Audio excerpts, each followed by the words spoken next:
Hello, I recently noticed that on my Morris Minor here, it was riding a bit low on the right hand side, which is the driver's side for obvious reasons, that seat's always sat in. So I thought I'd adjust it. Now it's not a difficult job. I looked at my Haynes manual, I looked in other manuals, and it seems straightforward apart from one thing, and that was this adjuster plate at the back of the torsion bar on the Morris Minor. And I didn't really understand how that worked. I looked online and thought there's bound to be a video on YouTube explaining just how to do this, and there isn't, or at least I couldn't find one. So I thought, well, I'm doing the job, I'll make the video and I'll put it on YouTube. So the front suspension on the Morris Minor at the bottom end consists of this wishbone here and a torsion bar here, and this torsion bar runs back to the central cross member. This is the other end of the torsion bar near the central cross member, and you can see there's the torsion bar itself here. Then there's a reaction lever, which is this lever here, and it goes into an adjuster plate which is here. Now the issue I had is that it says in the various manuals that if you drop the reaction lever to a lower hole on the adjusting plate, then it'll raise the suspension, and each lower hole you put it on raises the suspension by another 1/4 of an inch. Now I looked at that and all I saw was 2 rows of holes, 3 at the top and 2 at the bottom, and I thought, well, how do you lower it moving it across those holes?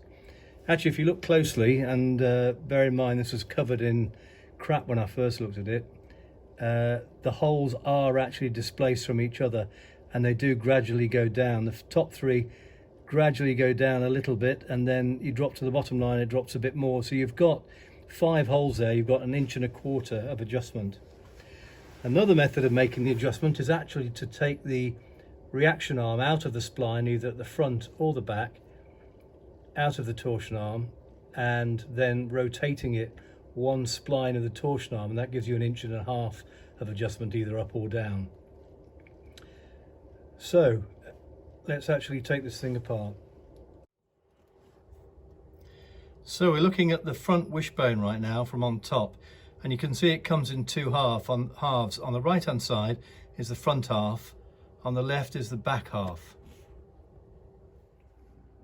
Well, here we are looking at the rear of the wishbone, and what we need to do is to take the tension off the torsion bar, and what we do is we undo these 3 nuts and bolts here, decouple this rear side of the wishbone from the front side and allow it to fall down, thus taking all the tension off the torsion bar. Once the tension's off it, we can then adjust the torsion bar.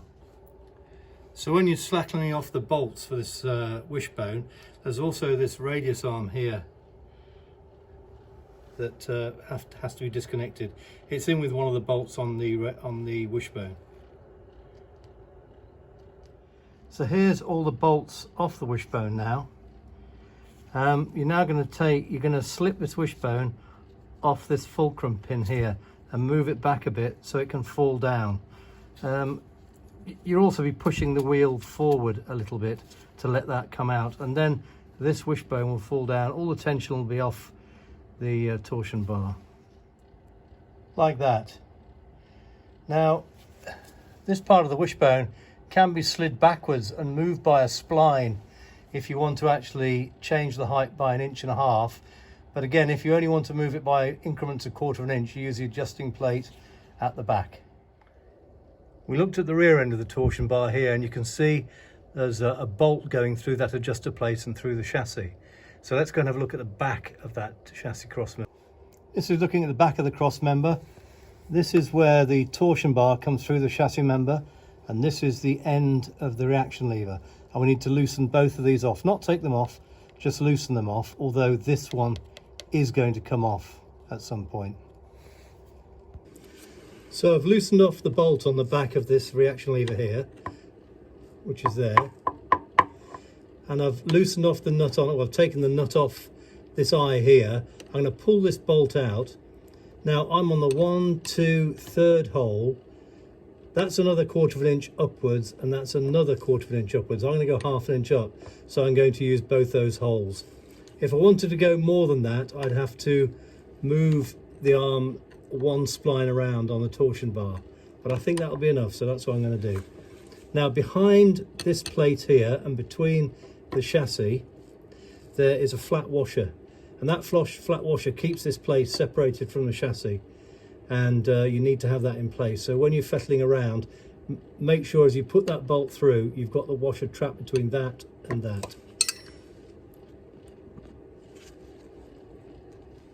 So there's a plate adjusted to a new lower hole, and one thing you need to make sure is the top of this bracket is pushed up against the floor. That's what stops it moving.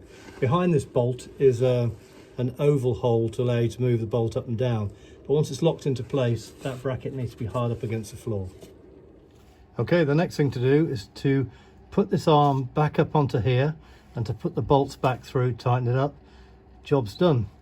You can use a jack or a bottle jack under here. There's a lot of tension in it, so be careful it doesn't slip off the jack.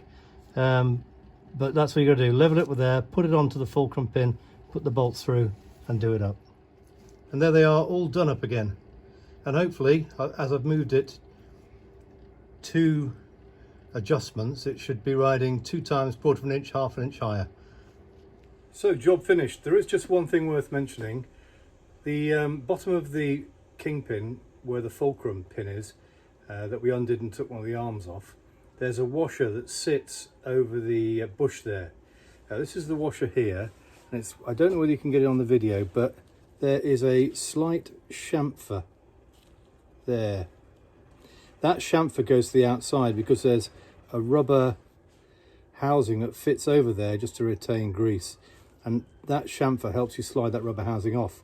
And on the other side of it there's a chamfer inside, just inside that hole, which is difficult to see here, but that helps you, or rather that sits over a nut, and that chamfer just allows it to sit flat.